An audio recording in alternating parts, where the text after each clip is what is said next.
Hello everyone and welcome to our YouTube channel precise physics. अब तक के हमारे इस वीडियो सीरीज के सफर में हम 5th चैप्टर के कुछ टॉपिक्स को कवर कर रहे हैं और हमने कुछ प्रीवियस वीडियोस के अंदर फ्रिक्शन के बारे में काफी कुछ पढ़ा है। अब हम आज के हमारे इस वीडियो लेक्चर के अंदर पढ़ने वाले हैं रोलिंग फ्रिक्शन के बारे में, यानी वो फ्रिक्शन जब काम करता है जब हम किसी ऑब्जेक्ट को रोल करवाते हैं। फॉर एग्जांपल टायर जब मूव करता है तो उस टायर के ऊपर फ्रिक्शन किस डायरेक्शन में लगता है, कैसे लगता है, वो हम आज समझेंगे। तो आज हम देखेंगे रोलिंग फ्रिक्शन को, क्या होता है रोलिंग फ्रिक्शन। थोड़ा बचपन में आपको मैं लेके जाता हूं, जो थोड़े मिडिल क्लास फैमिली से बिलोंग करते हैं बच्चे, या थोड़े गांवों से जो लोग बिलोंग करते हैं। शहरों में पता नहीं, बच्चे आजकल थोड़े वीडियो गेम्स में और फोन्स में ज़्यादा बिजी रहने लग गए। पर पहले क्या होता था, साइकिल का जो टायर होता है या बाइक का जो टायर होता है, खराब हुआ वो जो टायर होता है, बच्चे एक डंडा लेते थे और उस टायर के साथ में खेलते थे। उस टायर को एक स्टिक से आगे आगे मूव करवाते थे, और जैसे कि मेरा हाथ मूव कर रहा है, उनके हाथ की भी यही सेम मूवमेंट होती थी। ये यानी फोर्स वो कहां लगाते थे, ऊपर की तरफ। जब वो फोर्स यूं लगाते थे तभी हमारा टायर मूव करता था। आप अभी भी चाहे ट्राई कर लेना, अगर आप कभी उस टायर के ऊपर यूं करके ऊपर से फोर्स लगा दोगे तो वो कभी टायर मूव नहीं करेगा। तो ऐसा क्यों होता था, ये हम थोड़ा आज समझेंगे। देखो, जो टायर होता है या कोई भी गोल वस्तु होती है जो लुढ़कती है,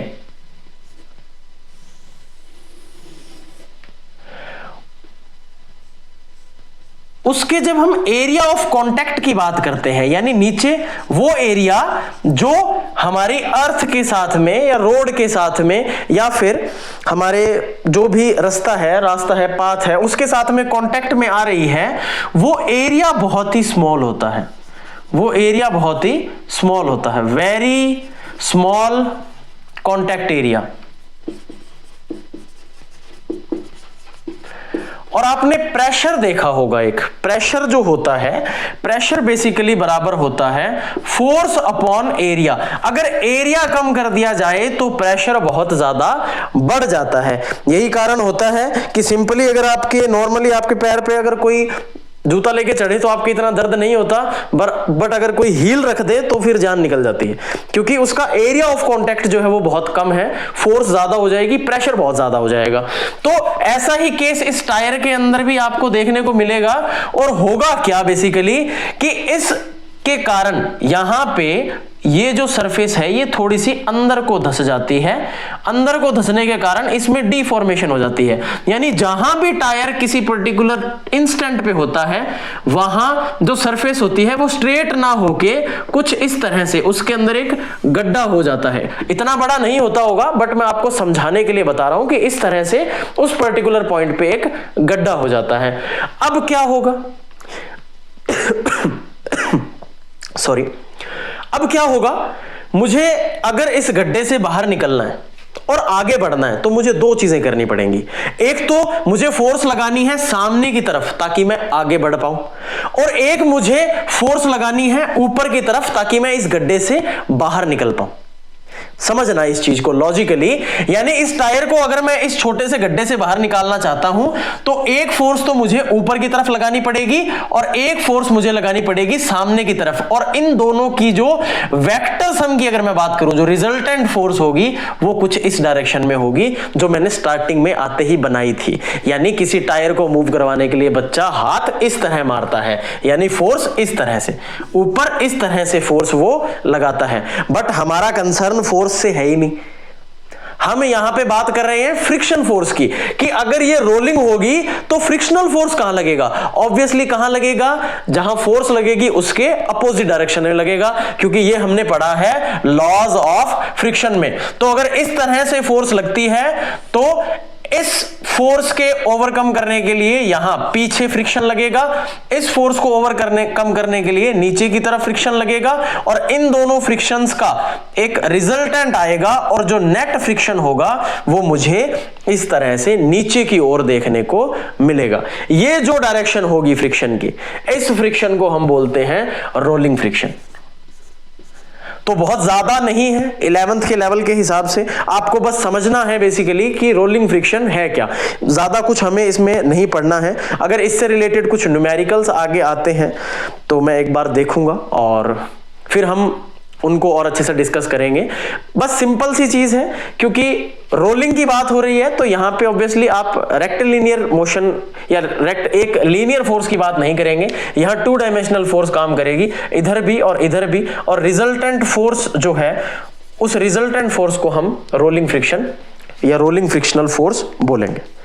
ठीक, अब इसी में आगे बढ़ते हुए एक साइंस में स्टेटमेंट है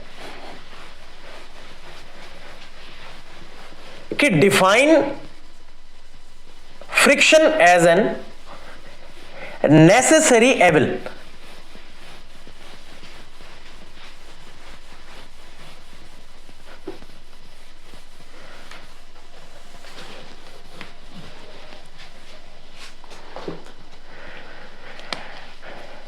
फ्रिक्शन को एवल क्यों कहा गया है?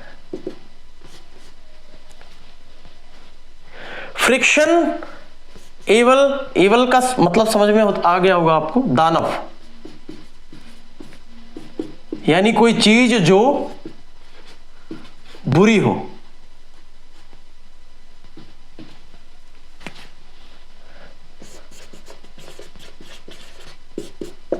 नेसेसरी भी बोल दिया और बुरा भी बोल दिया, ऐसा क्यों?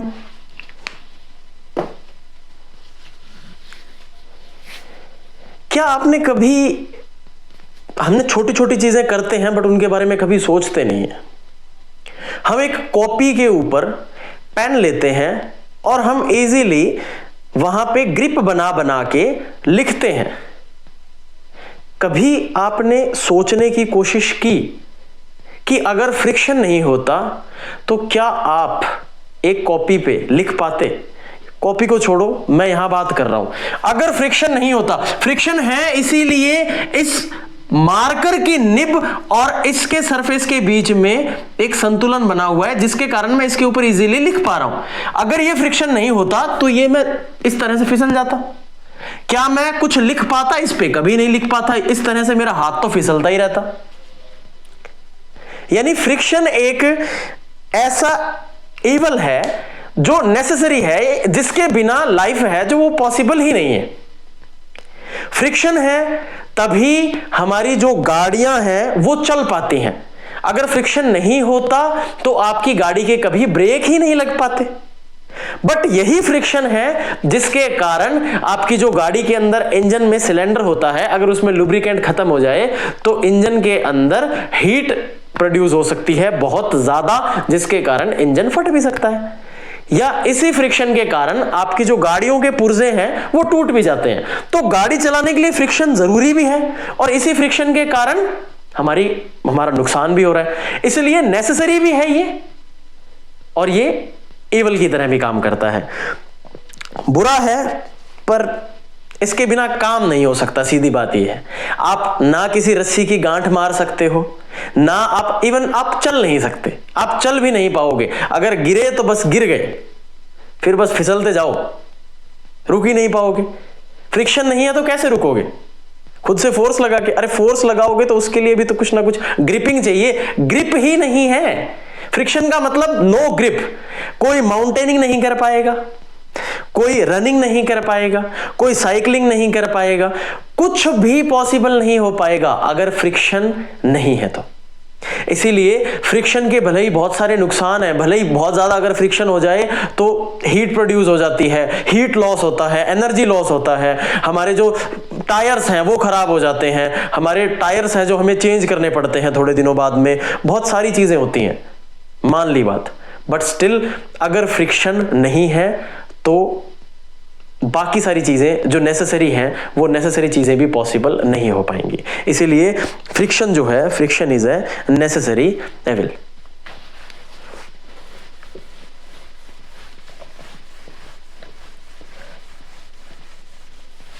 पर ऐसा तो नहीं है कि हम फ्रिक्शन को कम नहीं कर सकते, फ्रिक्शन को कम भी किया जा सकता है। तो अब हम देखते हैं methods to reduce friction. Methods to reduce friction, जिसके अंदर सबसे पहला मेथड होता है use of lubricants. Use of lubricants. गाड़ी पेट्रोल पे चलती है, डीजल पे चलती है, फिर भी टीवी में इंजन ऑयल की एड जरूर देखी होगी। हाँ, इसको डाला, ये है सबसे दमदार, ये वो देखी होगी सबने। तो इंजन ऑयल क्या है बेसिकली? इंजन जो है उसके अंदर एक सिलेंडर होता है जिसमें एक पिस्टन कंटिन्यूअसली अंदर बाहर मूव करता है। उस सिलेंड्रिकल वेसल के अंदर, उस सिलेंडर के अंदर ये इंजन ऑयल डाला जाता है ताकि उस पिस्टन के कारण सिलेंडर की वॉल्स पे जो फ्रिक्शन है उसको कम किया जा सके और हमारी गाड़ी हीट अप ना हो, हमारा जो भी व्हीकल है वो हीट अप ना हो। लुब्रिकेंट्स का प्रयोग किया जाता है यहां पे। इसी तरह अगर मैं चाहता हूं कि फ्रिक्शन जो है वो कम हो जाए तो उसके लिए हम उस सरफेस के ऊपर हम तेल का यूज कर सकते हैं, या जैसे सरसों का तेल हमने डाल दिया। एक बहुत ही कॉमन सा एग्जांपल देता हूं, आप सबने जरूर देखा होगा, जूती सब पहनते हैं, जूती होती है जो लेदर की, जो जूतियां जो होती हैं, तो ऐसा बोलते हैं राजस्थानी में कि जूती लग गई पैर के जूती लग गई। इसका मतलब होता है कि जब कंटिन्यूअसली हम चलते हैं तो जो जूती के पीछे वाला जो सरफेस होता है उस सरफेस के कारण आपके पैर की जो स्किन होती है वो बार बार उसके साथ फ्रिक्शन हो के रगड़ के हीट प्रोड्यूस हो जाती है, जिसके कारण पीछे एक छाला सा बन जाता है। ये जो छाला बनता है इसको कम करने के लिए जो पुराने बूढ़े बुजुर्ग हैं बेचारे, उनको इतना तो नहीं पता था कि ये फ्रिक्शन क्या है, ये है वो है जो भी है, पर वो इसका एक नुस्खा बता देते थे। वो कहते थे कि भाई जूती को बढ़िया से सरसों के तेल में भिगो दो। इसका मतलब क्या है कि उस सरफेस के ऊपर इतना ज्यादा लुब्रिकेंट डाल दो कि वो सरफेस जो है वो सॉफ्ट हो जाए, उसकी जो रफनेस है वो खत्म हो जाए, तो फ्रिक्शन खत्म हो जाएगा।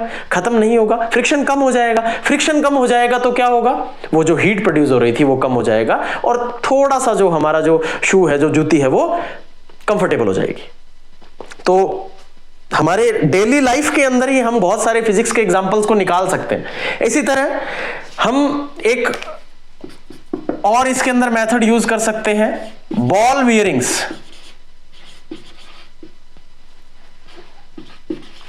बॉल बियरिंग्स कुछ इस तरह की एक दो कड़ियां होती हैं और इनके बीच में छोटी छोटी बॉल्स को फिट कर दिया जाता है, गोल गोल लोहे के कंचे टाइप। अब क्या होता है, जब इन्हें किसी टायर या किसी भी चीज के साथ में ज्वाइन किया जाता है तो इनके बीच में फ्रिक्शन कम लगता है, क्योंकि यहां रोलिंग फ्रिक्शन जो है वो देखने को मिलता है नॉर्मल फ्रिक्शन के बजाय। इसीलिए अगर मैं यहां सीधा उसे ज्वाइन कर देता तो उसके बीच में बहुत ज्यादा फ्रिक्शन लगता। बट अब फ्रिक्शन जो है वो डिवाइड हो गया इन छोटी छोटी बॉल्स के अंदर और जो फ्रिक्शन है वो कम हो गया। ये बॉल बियरिंग्स तो आपने वर्ड नहीं सुना होगा, बट एक वर्ड होता है बेरिंग, इसे बोला जाता है बेरिंग। ये आप सबने जरूर सुना होगा कहीं ना कहीं, किसी ना किसी मिस्त्री, किसी ना किसी मैकेनिक के मुंह से ये जरूर सुना होगा कि बेरिंग टूट गए या जो भी है। तो ये बेरिंग जो है, बेरिंग ही एग्जैक्टली क्या है, बॉल बियरिंग्स होते हैं। इसी तरह हम एक और एग्जाम्पल इसमें लिख सकते हैं और वो एग्जाम्पल होता है पॉलिशिंग। पॉलिशिंग सरफेस मतलब किसी सरफेस को रगड़ के इतना चिकना कर दो कि उसके जो ऊपर के रफ सरफेसेस हैं वो कम हो जाए, तो वहां ऑटोमेटिकली फ्रिक्शन भी कम हो जाएगा। अब ये पॉलिशिंग जो है, जिन्होंने हाल ही में अपने घर में फर्श लगाया है उन्होंने जरूर देखा होगा कि मार्बल जब आता है वो थोड़ा सा ऊपर से ऐसे रफ होता है, इस तरह से अगर उसे माइक्रोस्कोपिक लेवल पे देखा जाए तो वो कुछ ऐसा होता है ऊपर से। फिर क्या होता है, एक मशीन का यूज करके उसकी रगड़ाई की जाती है, उसकी पॉलिश की जाती है, और फिर उसकी जो सरफेस है वो कुछ इस तरह से एकदम पॉलिश्ड हो जाती है, चिकनी हो जाती है, और इसका जो फ्रिक्शन लेवल है वो कम हो जाता है, म्यू की वैल्यू कम हो जाती है। तो ये कुछ कॉमन तरीके हैं जिससे हम फ्रिक्शन को कम कर सकते हैं किसी सरफेस के ऊपर। तो अगर आपको ये पॉइंट्स अच्छे लगे तो प्लीज, आपको अगर समझ में आ गया है तो प्लीज हमारी वीडियो को लाइक करें, शेयर करें अपने स्टूडेंट्स मित्रों के साथ में, और हमारे चैनल को सब्सक्राइब करें। Thank you very much.